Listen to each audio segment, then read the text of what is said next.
করেছি। তালপাতার কুটি নির্মাণ করে ভগবান শ্রী গোবিন্দের রাধা গোবিন্দের গুণকীর্তন করে। আর ঠিক আজকেও ঠিক তেমনি করে ওই তালপাতার কুটিরে বসে বসে ভগবানের গুণকীর্তন করছে। কেমন করে বলে, প্রেমের ঠাকুর কৃষ্ণ মুরারি মন্দিরে এসো গিরিধার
ভগবান শ্রী গোবিন্দ মনে করলেন, ওই যে বলেছিলাম না হং কৃষ্ণ আমি বৈকুণ্ঠে যোগিনাং হৃদয় নাচো মদ ভক্ত যত্র গায়ত্রী তত্র কৃষ্ণ আমি হেনা।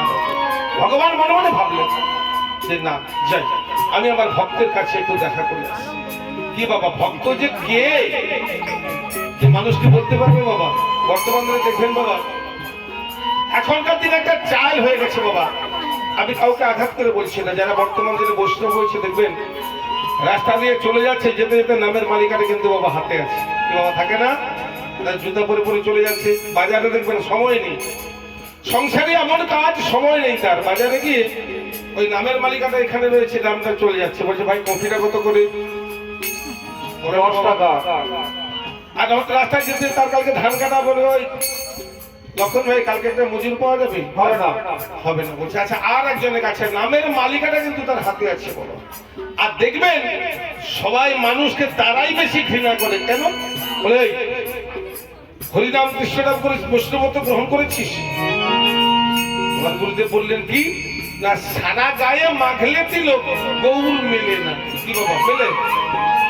এক জন্ম নয়, কোটি জন্ম করে যদি নাম সংকীর্তন, তথাপি না মিলে ব্রজের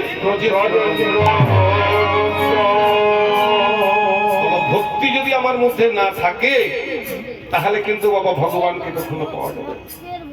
আজ ঠিক তেমনি করে ভক্তি ভরে আমার গোবিন্দকে ডেকেছিল বলে মাধবেন্দ্রপুরীকে নিশ্চিত রাত্রে এসে ভগবান শ্রী গোবিন্দ দর্শন দিল। বলছে মাধবেন্দ্র, মাধবেন্দ্র বলছে কি? তুমি ভালো করে আমাকে তাকিয়ে দেখো, বৃন্দাবনে কেউ আমাকে ডাকে গোবিন্দ, কেউ বলে মদন মোহন, কেউ বলে গোপীনাথ, কেউ বলে বংশী বদন, যার যেমন ভালো লাগে তেমনি করে আমাকে ডাকে। বলছে তা ঠাকুর তুমি আমার কাছে কেন এসেছো? আজকে ভগবান এসেছে ভক্তের কাছে। বলে আমার যে মনে বড় আশা। না কি আশা? না আমি তোমার হাতে সেবা নেব বলে এসেছি। বলে বাবা বাবা, ভগবানের সঙ্গে ভক্তের কথা হচ্ছে। বলে আমি দিনহীন কাঙ্গাল, প্রত্যক্ষ ভিক্ষা করে নিয়ে এসে তোমার আমি সেবা দেবো কেমন? আমি নিজেই দুবেলা খেতে পাই না, আর কোনোদিন জোটে, কোনোদিন তো জোটে না। বৈষ্ণবের ধর্ম কি গো বাবা? হ্যাঁ, বৈষ্ণবের ধর্ম কি? ভিক্ষা করে জীবিকা নির্বাহ করে কিন্তু ধর্ম। ত্রিনাদপি শুনি কেন? কারণ শরীর শোনা দেহ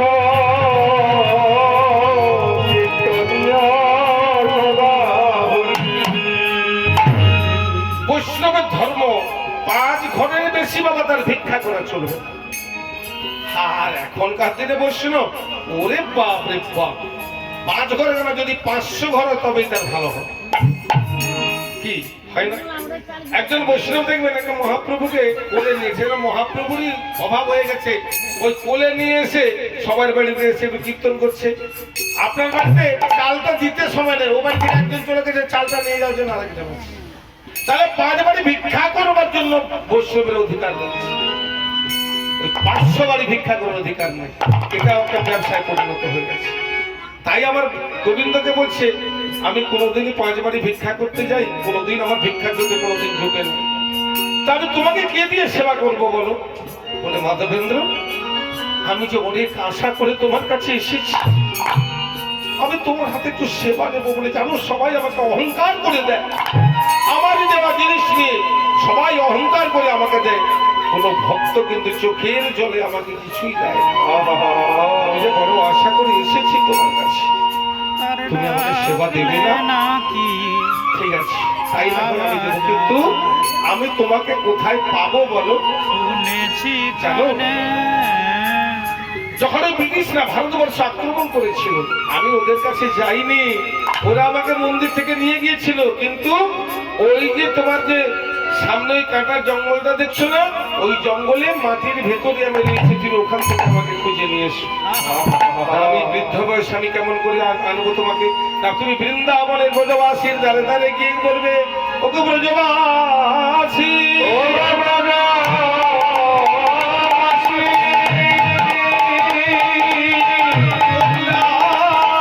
আমাদের সঙ্গে একটু গিয়ে ওই বাড়িতে কোদাল কুড়ুল যা আছে এই সমস্ত দিয়ে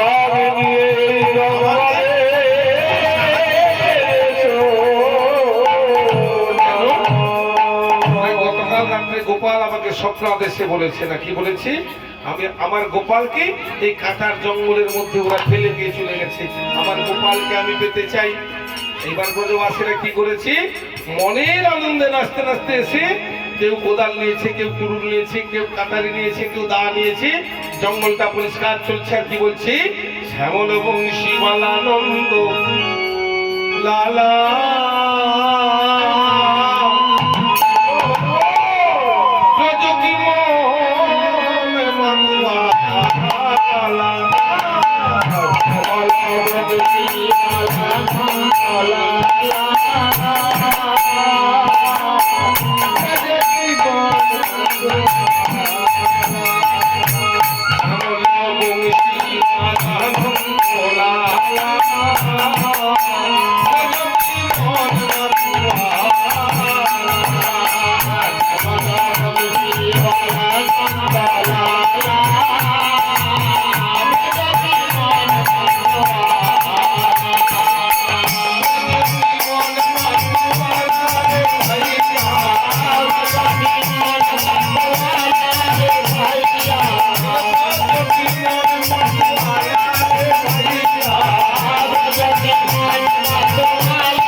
পাবে ভক্তের কাছে, কি গো বাবা? যদি ভগবান কাউকে দেবে মনে করে তবেই তো সে পাবে। একদিন এক বৈষ্ণব বাবাজি কি করছে, রাস্তা দিয়ে চলে যাচ্ছে ভগবানের গুণ কীর্তন করতে করতে। আমার শ্রীমতী রাধারানী গোবিন্দকে বলছে, ঠাকুর দেখো দেখো, ওই ভক্ত তোমার তো ভক্ত না, আমার ভক্ত, তাই যে রোজ ভিক্ষা করে জীবিকা নির্বাহ করে, তো তুমি কি একে একটু করুণা করতে পারো না? বলে, হ্যাঁ আমারও মন চায় তোকে করুণা করতে। না তাহলে তুমি তাহলে ওকে করুণা করছো না কেন? না আমি ওকে করুণা করলেও নেবে না। না, যদি কাউকে আমরা করুণা করবো মনে করি, আমি যদি মনে করি মা আপনাকে আমি 2000 টাকা দেবো, তা আপনি আমার কাছ থেকে কি নেবেন না? নিশ্চয়ই নেবেন। আমি মা এটা আপনি রাখুন, আপনাকে আমি দিচ্ছি, শ্রদ্ধায় দিচ্ছি, আপনি নিয়ে নেবেন, ধরে দিন। বলছে তুমি কাউকে করুণা করলে তোমার কাছ থেকে সে নেবে না? বলছে না, নেবে না। কেন? তুমি তার পরীক্ষা দেবো না? হ্যাঁ। ও ঠিক আছে, তাহলে দেখো এবার গোবিন্দ কি করলো মা, একটা থলে ভর্তিতে সোনার মোহর ভর্তি করে ওই বৈষ্ণব বাবাজি যেটা দিয়ে যাচ্ছে ওই রাস্তার উপরে ফেলে দিল। বৈষ্ণব বাবাজি বাবা ওইটা দিয়ে তো যাচ্ছে, আর ইত্য বছরে ওই পাশ দিয়ে সামনে দিয়ে এক অন্ধ চলে গেল, পাশ কাটিয়ে। অন্ধ বাবা দেখতে পাবেন, সে আর পুরানো না। এবার যখন চলে গেল তখন ওই বৈষ্ণব বাবাজি মনে মনে বলছে, বলে আরে আমরাও তো মানুষ, আর এই লোকটাও তো মানুষ, সে অন্ধ বলে কোনো কিছু দেখতে পায় না, আর এ কেমন করে সাইড দিয়ে চলে গেল। তখন বলতে অন্ধ কেমন করে হাঁটে, ঠিক টাকার থলিটাতে একটু দূরে গিয়ে নিজের চোখটা বন্ধ করে নিয়ে আস্তে আস্তে করে হেঁটে হেঁটে যাচ্ছে, বলে বাহ চারদিক তো অন্ধকার দেখছি। আর যেই না টাকার থলিটা পেরিয়ে গেল, গিয়ে আবার তাকে হেঁটে হেঁটে চলে গেল। তখন আমার গোবিন্দকে বলছে রাধারানী, বলে ঠাকুর তোমার কথাটা তো ঠিক। বলে হ্যাঁ, ওর ভাগ্যে নেই তো পাবে কি করে? ওর ভাগ্যে যদি থাকতো তাহলে নিশ্চয়ই ও পেত। আমার সবাই তো এসেছে, দেখবেন কিছুদিন পরে গাছে কিন্তু আমের মুকুল এসেছে, মা এসেছে না? এসেছে। আস্তে আস্তে করে আম হবে, তারপরে একটু বড় হবে, কতগুলি আম দেখবেন আমরা কেটে পারে পেড়ে নিয়ে ওই ভালো করে বটিতে চেঁচে, যাকে আমরা বাংলা কথা কি বলি বা আম সোনা বলি, কতগুলো আম দেখবেন আম সোনায় চলে গেল। তার মধ্যে কতগুলো আম দেখবেন স্কুল যেতে যেতে বাচ্চারা পেড়ে খায়। আস্তে আস্তে করে আমটা পাকলো, পাকার পরে পড়ে গেল, বিড়াল কুকুরে খায় না, জামাই বাড়ি যায়, জামাই বাড়ি যায়। এবার অনেক যখন বেড়ে গেল বাজারে বিক্রি করতে চলে যায়। এবার বিক্রি করতে গেলে ওই আমটা দিয়ে অখাদ্য কুখাদ্যের সঙ্গে মিশিয়ে খাওয়া হয়। তার মধ্যে দেখবেন একটা আম আমার গোবিন্দ সেবার জন্য চলে যায়। কি বাবা যায় না? কেন যায় বলুন তো? সে ঠিক কর্মটা করেছিল বলে, তবেই তো আমার এই আমটা গোবিন্দ সেবার জন্য সে ঠিক কর্ম করেছিল বলে চলে গেল। ঠিক তেমনি আমরা যেমনি কর্ম করে নিয়ে এসেছি, কর্ম ফলটা কিন্তু বাবা ঠিক তেমনি পাবো না। আমরা অনেকে রয়েছি, অনেকে আছি, দেখবেন মায়ের কোনো সন্তান জন্ম হওয়ার পরে মৃত্যুবরণ করে, মায়ের গর্ভে নষ্ট হয়ে যায়, আবার একটু একটু করে বড় হয়, কেউ হয়ে যায় মাস্টার, কেউ হয়ে যায় ডাক্তার, আর কেউ হয়ে যায় কৃষ্ণ ভক্ত হয়ে যায়, আবার কেউ হয়ে যায় মাতাল, কেউ হয়ে যায় চোর। হয় না? যে যেমনি কর্ম করে আসবে ঠিক তেমনি সে ফলটা পেয়ে যাবে। শ্রীমতী রাধারানী গোবিন্দকে ভালোবাসে, যার জন্য বৃন্দাবনের ব্রজবাসীরা কি বলতো বাবা? কৃষ্ণ কলঙ্কিনী বলতো না? কৃষ্ণ কলঙ্কিনী বলে ডাকতো। এত যন্ত্রণা পেত মনের দুঃখে। গোবিন্দকে একদিন ডেকে বলছে, ঠাকুর জানো নাকি না, আমি যদি কোনোদিন পরজন্মে জন্মগ্রহণ করি তাহলে তুমি কিন্তু আমার চেয়ে তুমি হবে রাধা, আর আমি হব তোমার কৃষ্ণ। কেন না, সব যন্ত্রণাকে আমি একা নেব? তাই কি বললেন? বনমালী গো পরজন্মে হইও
কৃষ্ণ নাম বদনে বলিল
বসবেন হ্যাঁ যতক্ষণ বারবার ওখানে খাবারের ব্যবস্থা দাগ আসছে হ্যাঁ, কি বলছেন বাবু কি বলছেন বলুন কি বলছেন বলুন আপনি ওখান থেকে বলুন আমরা তো সবাই তো তুলসী কাঠের মালা পরি। হ্যাঁ এই যে মালা যে আমরা পরি, হ্যাঁ। এই মা শব্দের অর্থ কি, লা শব্দের অর্থ কি? ও বাবা মালা লামিন সন্তান মা তুলসী কাঠির মালাকে কেন মা মালা বলা হয় কেন? আচ্ছা মালা বলতে আপনি যে প্রশ্নটা করলেন মালা কাকে বলা হয়, ধরুন আমি এটা তুলসীর মালা দরকার নেই, আমি একটা আজকে আমার কার্তিক ঠাকুর এসেছেন রাধাগোবিন্দ এসেছেন, একটা জিনিস যদি এক সূত্রে বাঁধা হয় তাকে বলা হয় মালা। ময়াকার মা আর লয়াকার লা। মালা মানে কি যে একটা আমি তুলসী কাঠি ছেড়ে দেন, আমি একটা গাঁদা ফুলের মালাকে একটা সুতার মধ্যে বলি, তাকে কি বলি? যে কোনো জিনিস কি একটা জায়গায় এনে যখনই বাঁধা হয় সেটা ফুলের হলে তাকে বলা হয় মালা।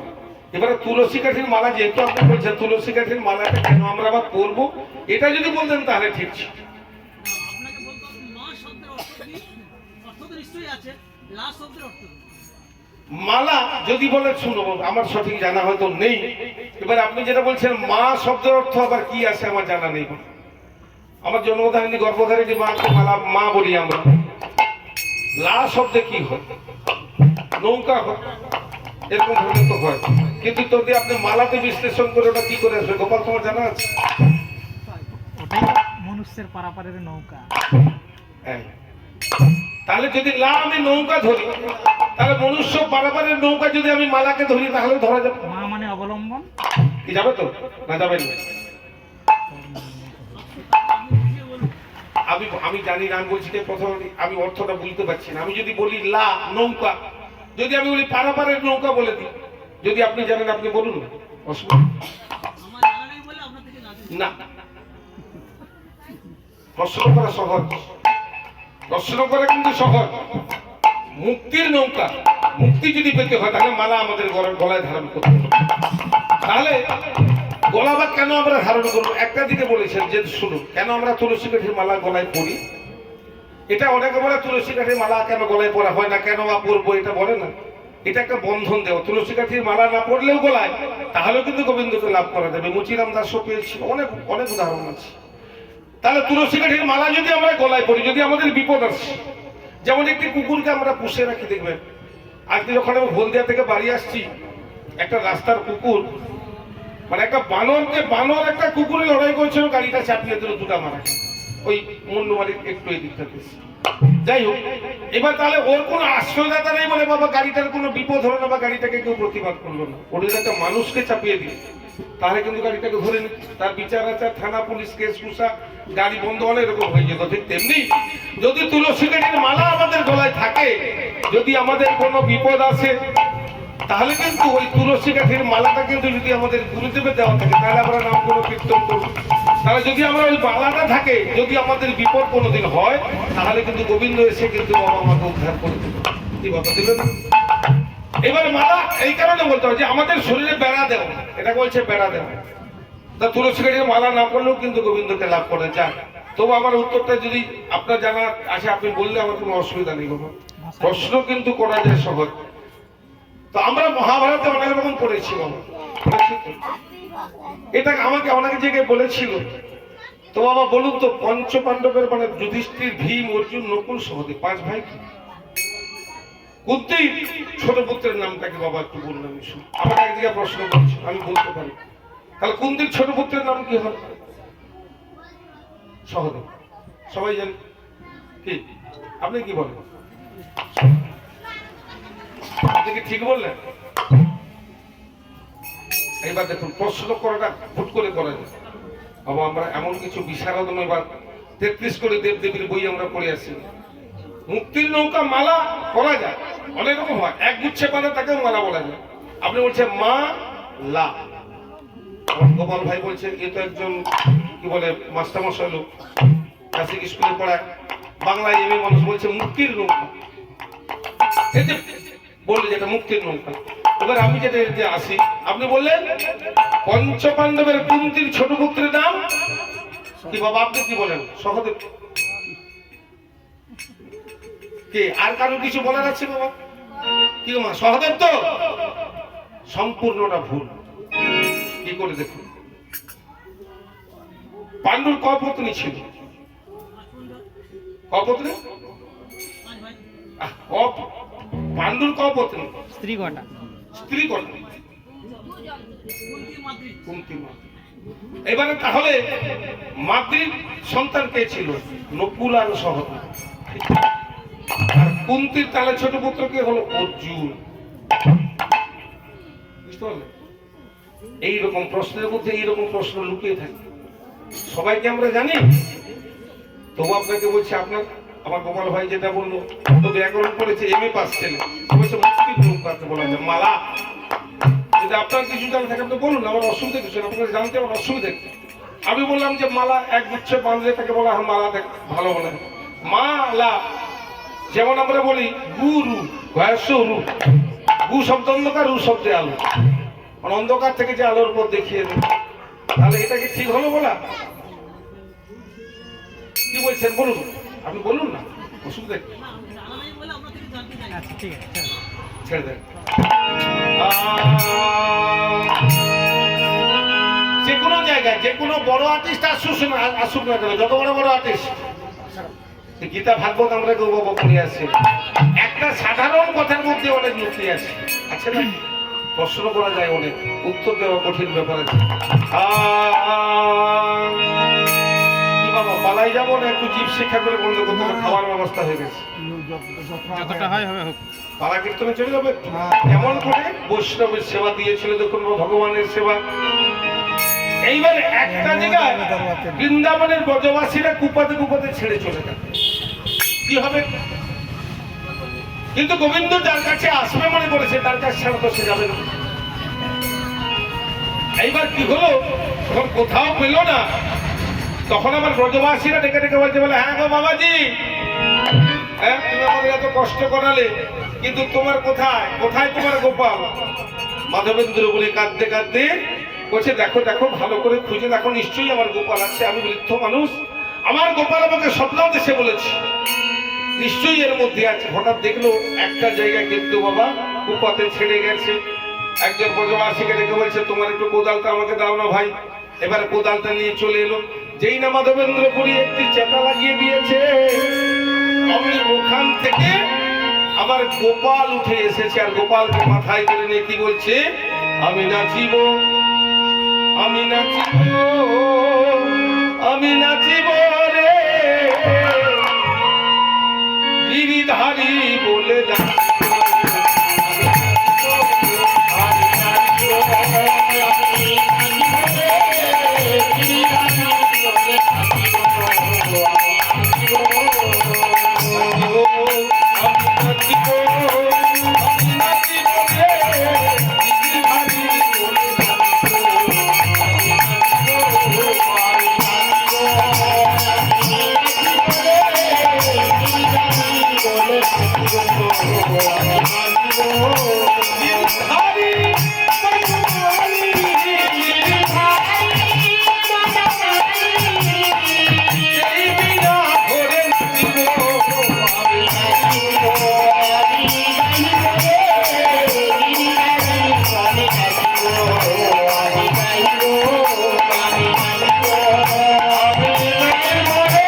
মাধবেন্দ্রপুরী আমার সে গোপালকে নিয়ে এসে তার পাতার কুটিরে বসালো।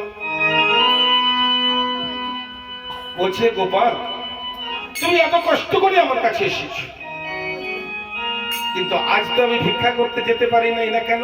না তোমাকে পাওয়ার জন্য আমি তো সারাদিন ওই কাটার জঙ্গলের ধারে ধারে খুঁজে খুঁজে তোমাকে কোন রকম করে নিয়ে এসেছি। আজ আমি তোমাকে কিছু সেবা দিতে পারবো, আর যদি ভালো লাগে, যদি আমার শরীর ভালো থাকে, তাহলে কালকে গিয়ে ভিক্ষা করে নিয়ে এসে তোমার আমি সেবা দেব। সেই রাত্রিবেলা আবার স্বপ্ন এসে বলছে মাধবেন্দ্রপুরী, কি মাধবেন্দ্র, আমি এত আশা করে তোমার কাছে এসেছি, হ্যাঁ? তুমি এত আশা করে তোমার কাছে আমি এসেছি, তুমি আমাকে সেবা দেবে না? তুমি কালকে ব্রজবাসীর দ্বারে দ্বারে গিয়ে বলবে, ব্রজবাসী,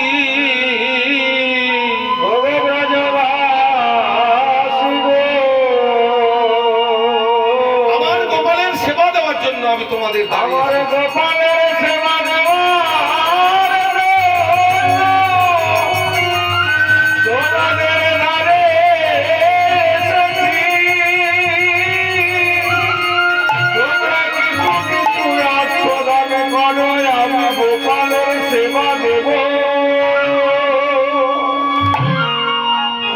গোপালের সেবা দেওয়ার জন্য আমি তোমাদের দ্বারে দ্বারে এসেছি, কিছু ভিক্ষা দাও।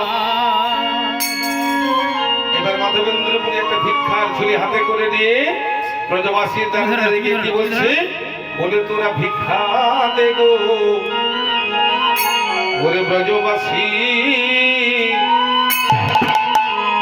আমার গোপাল সেবার লাগিয়ে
সুন্দর করে রন্ধন করে একটি কদলী পত্রের উপরে রেখে মাধবেন্দ্র পুরী কি করেছেন গোপালের সামনে দিতে দিয়েছে।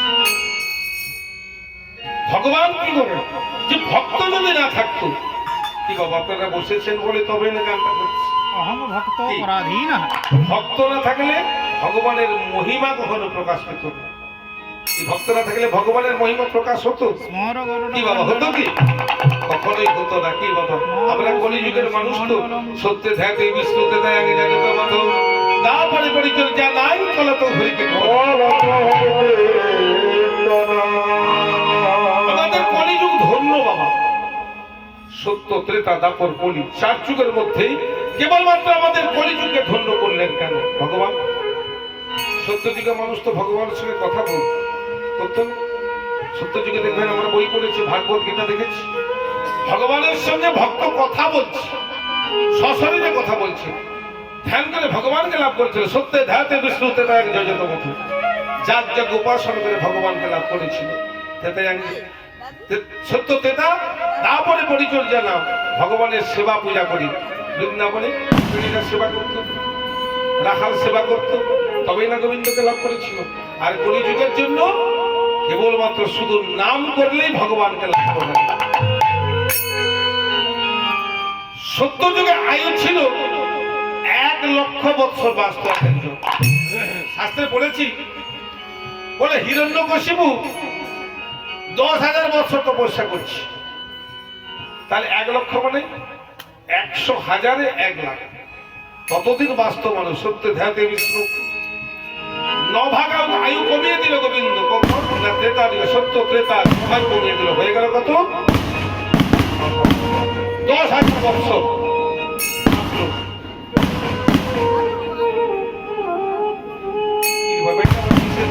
গাছ ফাটতেছে নাকি? তাহলে গাছটা ফেটে যাবে। হরিনামের যত বাধা আছে, যত বাধা দেখবেন হরিনামের সময় আসছে, কোনো করার নেই। গাছটা একটু পরে ফাটলেও চলবে, কিন্তু এখনই ফাটি না। আমরা একটু দাঁড়িয়ে গেলাম, কলি আক্রমণ করে গেল এই মুহূর্তে। সংসার সাগর এবারে সত্য ত্রেতা যুগে 9 ভাগ আয়ু বাদ দিতেন, হয়ে গেল কতটা? 10,000 বছর। তো 10,000 বছরে ভগবান ধর্মরাজ্য স্থাপন করলেন কেন? পরিত্রাণায় সাধুনাং বিনাশায়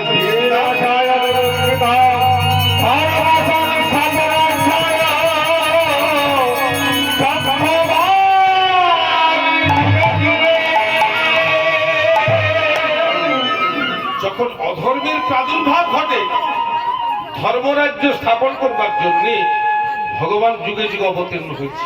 যখন দেখবেন অধর্মের প্রাদুর্ভাব ঘটছে, ভগবান নিজ হস্তে বধ করেছে।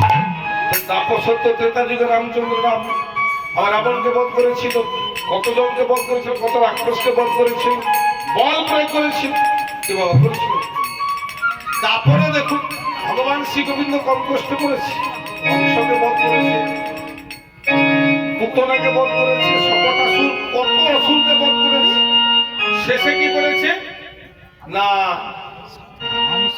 কুরু পাণ্ডবের যুদ্ধ সমাপন করেছে। কি করেছে? তাহলে ধর্মরাজ্য স্থাপন করতে গিয়ে এত সমস্ত করতে হয়েছে। আর কলিযুগে কি গো বাবা, আমাদের কলিযুগে কোনো কষ্ট করতে হয়েছে গোবিন্দকে? কলিযুগে কোনো কষ্ট করতে হয়েছে গোবিন্দকে? কি বাবা কষ্ট করতে হয়েছে? কি বলে অবতারের সার গোড়ায় অবতার, অবতারের সার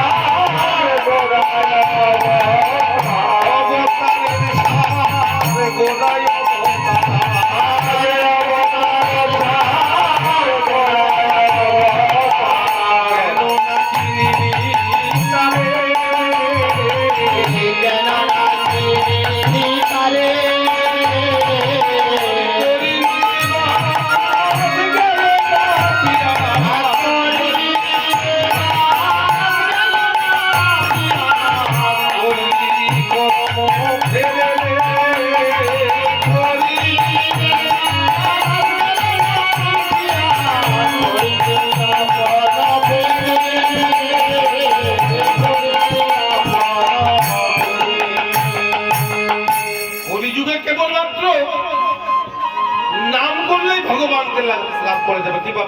যুগে যখন আমার কলিযুগে শ্রী গৌরাঙ্গ জন্মগ্রহণ করেছেন যে মহাপ্রভু নদিয়াতে, তো বৃন্দাবন না যান কি গো বাবা, আপনারা কেউ কি গিয়েছেন কোনোদিন ওই নদিয়া পর্যন্ত কি গিয়েছেন বাবা?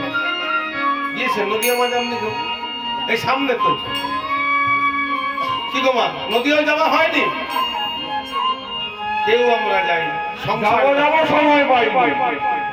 গিয়েছেন তো বাবা? বাহ, তাহলে আমাদের জীবনটা ধন্য। কেন আমরা নদিয়াতে, পশ্চিম বাংলাতে আমার শ্রীমন মহাপ্রভু জন্মগ্রহণ করেছিলেন।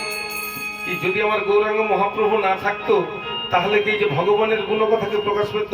যদি গৌর না হইত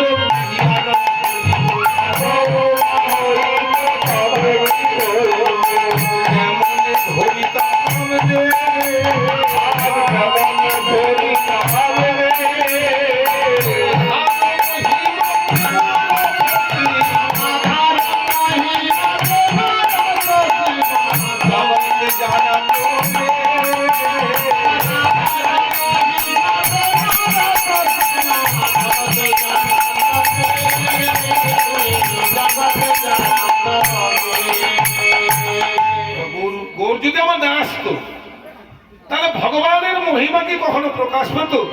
কোনদিন বাবা প্রকাশ পেত। আর সেই পশ্চিম বাংলা আমরা যদি এখানে কাটাখালি তারকেশ্বর গাড়ি আছে, যদি বাবা আজকে সকালে যাই মহাপ্রভুকে দর্শন করে রাত্রিবেলা বাড়ি চলে আসবো, সময় আমাদের নেই। কি আছে বলে মধুর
এইবার দেখুন মাধবেন্দ্রপুরী এই কেমন করে যে আমার গোপালের সেবাটা করেছিল। এই বইটা বাবা যদি গাইতে যায়, যদি এখনো 4 ঘন্টা গাওয়া হয় সে সময়টা, কারণ বইটার নাম ছিল ক্ষীরচোরা গোপীনাথ। আজকে মাধবেন্দ্রপুরী কেবলমাত্র বৃন্দাবনের সেবাটা দিতে গেছে, আর সুন্দর করে সেবা সেজে নিয়ে আমার মাধবেন্দ্রপুরীর কাছে রেখে দিয়েছে। ভগবানকে বলছি, কি গোপাল এত আশা করে তুমি আমার কাছে খাবে না আমার হাতে? হ্যাঁ, তুমি তো স্বপ্নাংশে বড় বড় কথা বললে। বৃন্দাবনে সব জমিদার, রাজা, মহারাজা কত সবাই বসে আছে, আর তোমাকে কেউ শ্রদ্ধা করে তোমাকে সেবা দেয়, সবাই অহংকার করে সেবা দেয়। তাহলে আমি তো এত কষ্ট করে ভিক্ষা করে নিয়ে এসেছি, আমি এর বেশি কিছু ভিক্ষা করতে পারিনি। তুমি আমার কাছ থেকে সেবা নেবে না? নাও সেবা না। ভক্তকে পরীক্ষা করছে ভগবান। আর এদিকে মাধবেন্দ্রপুরী কাঁদছে, বলছে ঠাকুর তুমি আমার কাছ থেকে সেবাটা নাও।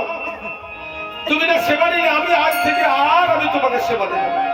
আর তোমাকেও আমি রাখবো না। আমার কাছ থেকে তোমাকে আজকে সেবা নিতে হবে। মনের বেদনা জানাচ্ছি আর কাঁদছে, কিন্তু গোবিন্দ কিন্তু হাত থেকে সেবা দিচ্ছে না। মাধবেন্দ্রপুরী কাঁদতে কাঁদতে বলছে এত কষ্ট করে তোমাকে নিয়ে এলাম, তুমি না তুমি সন্ন্যাস বললে তুমি আমার কাছ থেকে সেবা নেবে না? ঠিক আছে, আর আমি তোমার কাছ থেকে সেবা দেবো না, আর তোমার আমি সেবাও করবো না। আগে তোমার এই যে তোমাকে সেবা দেওয়ার জন্য নিয়ে এসেছি, তোমাকে সেবা দিয়ে যদি কিছু পারে আমি সেবা গ্রহণ করবো। আজ আমি ও সেবা নেবো না, আর তোমাকেও আর আমি সেবা দেবো না।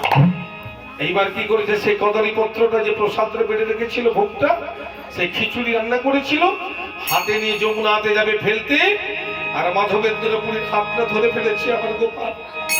বলছে মাধবেন্দ্র, তুমি কেমন করে ভাবলে তোমার হাত থেকে আমি সেবা নেব? তুমি যে আমার ভক্ত, না না মাধবেন্দ্র, তুমি আমাকে দাও, আমি তোমার হাত থেকে আজকে সেবা নেব, আর তুমি আমার কাছ থেকে একটি আশীর্বাদ দাও। আমি আর কিচ্ছু চাই না ঠাকুর, নাকি আমি যেন জনম জনম ধরে তোমার সেবা করতে পারি, এই আশীর্বাদ টুকু দাও। তাই নাকি? না হ্যাঁ, বলে আমার আর কি এমন আমার জনম হবে গো, আমি ডাকিব গোবিন্দ বলি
কালকে তখন যদি এর পরটা শুনতে চান হবে, নাহলে যদি অন্য পালা কোনো যদি আমার মালিক বাবু বলেন সেটা হবে, যেটা শুনতে চাইবেন সেটাই হবে।